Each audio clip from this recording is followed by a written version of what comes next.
Dans cette vidéo, je vais analyser avec vous le mouvement d'une masse accrochée à un ressort. Alors ici, j'ai mis le ressort et la masse horizontalement.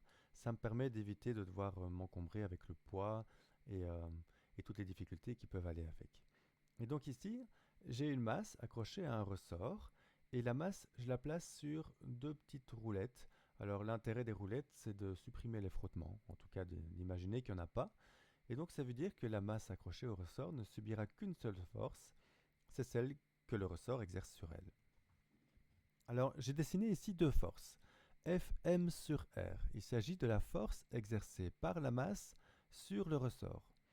Et donc lorsque la masse est à sa position à droite, c'est-à-dire qu'une position dans laquelle le ressort serait étiré, eh bien la masse tire sur le ressort. Donc c'est logique que la force exercée par la masse sur le ressort soit vers la droite. Alors, si la masse tire sur le ressort, on sait par le principe des actions réciproques que le ressort doit à son tour tirer sur la masse de l'autre côté, puisque c'est une force qui aurait une même direction, une même intensité, mais un sens opposé. Et donc la force exercée par le ressort sur la masse est de sens opposé, et donc vers la gauche. C'est assez logique, lorsque le ressort est étiré, il va vouloir revenir à sa position initiale, position à l'équilibre, et donc il va tirer sur la masse vers la gauche. Alors évidemment, si la masse était à gauche, donc à la position moins A, le ressort serait comprimé.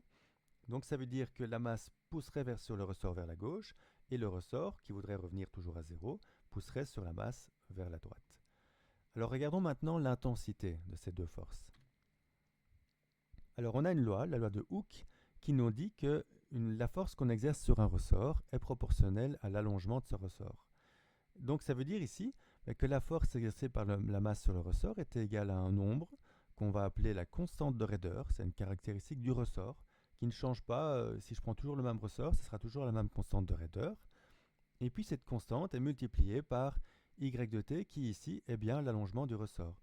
Dans le sens que si la masse est à 0, le ressort est à sa position naturelle. Si la masse est en A, l'allongement sera de A. Si elle est en moins A, l'allongement, qui sera en fait une compression ici, serait donc de moins A. Ok, donc la force exercée par la masse sur le ressort est bien égale à la constante de raideur fois le y de t, qui est donc la position de la masse sur l'axe qu'on voit ici. Alors, le principe des actions réciproques de Newton nous dit que si la masse exerce une force sur le ressort exerce la même force sur la masse, mais avec un sens opposé. Donc ça veut dire que ces deux forces, masse sur ressort et ressort sur masse, sont opposées. Donc il y a bien un petit moins à mettre ici. Et donc quand je prends la formule ici au-dessus et que j'inverse le R et le M, pour avoir la force exercée par le ressort sur la masse, il faut rajouter un moins. Et donc je l'ai ici, la force exercée par le ressort sur la masse est égale à l'opposé de la constante de raideur fois le y de t. Cherchons maintenant cette force, mais autrement, en utilisant l'autre loi de Newton, qui est la loi fondamentale de la dynamique. Alors, cette loi de Newton nous dit que la somme des forces exercées sur un corps est égale à sa masse fois son accélération. Alors, quand je prends ici les forces qui sont exercées sur la masse, j'ai son poids qui est vers le bas, j'ai la résistance du sol vers le haut qui compense exactement le poids, et puis j'ai la force exercée par le ressort sur la masse. Et donc comme le poids et la résistance du sol s'annulent complètement, et qu'il n'y a pas de force de frottement puisque j'ai mis les roulettes considérées comme parfaites, eh bien la seule force qui reste, c'est la force exercée par le ressort sur la masse. Donc j'ai ici la force exercée par le ressort sur la masse qui est égale à la masse fois l'accélération. Alors rappelons-nous que l'accélération c'est la dérivée seconde de la position, et donc j'ai bien la force exercée par le ressort sur la masse qui est égale à la masse fois la dérivée seconde de la position. Donc en résumé, avec la loi de Hooke, j'ai que la force exercée sur la masse c'est moins kY de t, et avec la loi fondamentale de la dynamique, c'est cette même force, c'est m fois y seconde de t. Donc, j'ai deux équations qui expriment la même force. Je pourrais égaliser les deux membres de droite en disant que moins ky de t est égal à m y seconde de t. C'est ce que j'ai mis ici. Moins ky de t est égal à m y seconde de t. Bon, si j'isole y seconde de t, je divise les deux membres par m. Donc m passe à gauche en dessous. Donc y seconde de t est bien égal à moins k sur m fois y de t. Bon, ça c'est une équation particulière. Parce que normalement en maths, lorsque j'ai une équation avec x comme inconnu, mon but c'est de trouver là où les valeurs de x qui rendent l'équation vraie. Donc qui font que c'est égal. Alors ici, quand je regarde bien, k c'est la constante de raideur, donc c'est un nombre.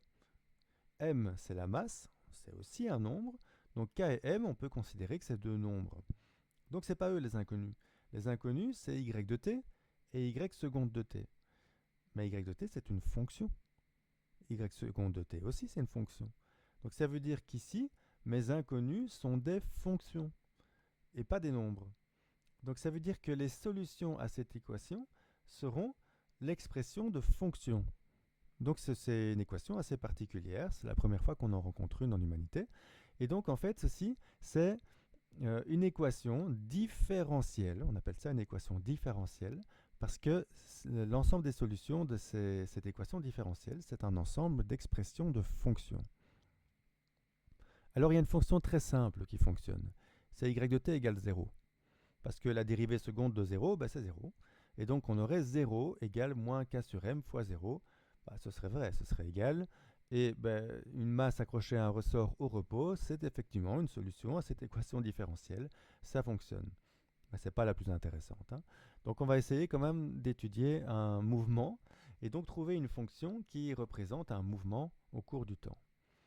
Alors, j'ai en gros la dérivée seconde qui doit être égale à moins un nombre fois la fonction elle-même. Alors on connaît des fonctions qui, lorsque j'en fais la double dérivée, sont quasiment elles-mêmes. En fait, c'est les fonctions sinus et cosinus. Alors essayons avec sinus. Je pourrais faire cosinus, ça marcherait aussi, mais je vais essayer avec sinus. Donc la dérivée première d'un sinus, c'est un cos. Et la dérivée du cos, c'est moins sinus. Donc ça veut dire que la dérivée seconde de sinus, c'est moins sinus.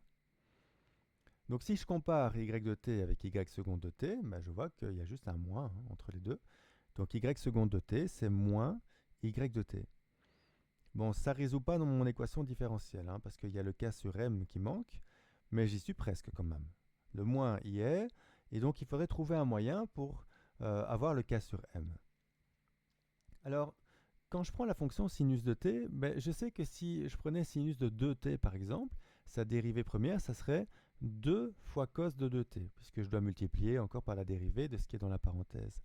Donc c'est pas mal, et en faisant la double dérivée, j'aurai toujours une constante qui viendrait se rajouter ici devant. Donc on va essayer avec ça. Donc on va essayer avec y de t est égal à sinus d'un nombre fois t. Je vais écrire oméga parce que c'est ce qu'on trouve en général dans la littérature mathématique à ce propos. Scientifique. Alors, y seconde de t, ça va être la dérivée seconde de sinus de oméga t. Donc la dérivée première, c'est oméga fois cos de oméga t, puisque je dois multiplier par la dérivée d'oméga t. Et la dérivée de oméga cos oméga t, c'est moins oméga carré, puisqu'il faut multiplier une deuxième fois par oméga. Et puis je retrouve le sinus, donc moins oméga carré sinus de oméga t. Alors, comparons les deux. Sinus de oméga t est moins oméga carré sinus de oméga t. On voit que la seule différence entre les deux, c'est le moins oméga carré. Donc y seconde de t, c'est moins oméga carré fois y de t. Et ça, ça va marcher dans mon équation différentielle à une condition, c'est de prendre le bon oméga. Alors si je prends oméga qui vaut racine de k sur m, au carré, oméga carré fera k sur m. Donc ça veut dire que ici, si à la place de oméga, j'avais mis racine de k sur m, ça veut dire que ici, le oméga carré deviendrait k sur m, et donc j'obtiendrai y seconde de t est égal à moins k sur m fois y de t. Et ça, c'est exactement ce que je veux. C'est mon équation différentielle. Donc ceci, y de t est égal à sinus de racine de k sur mt, c'est bien une solution de mon équation différentielle. Bon, elle est très bien, mais elle a quand même deux petits défauts, cette fonction-là.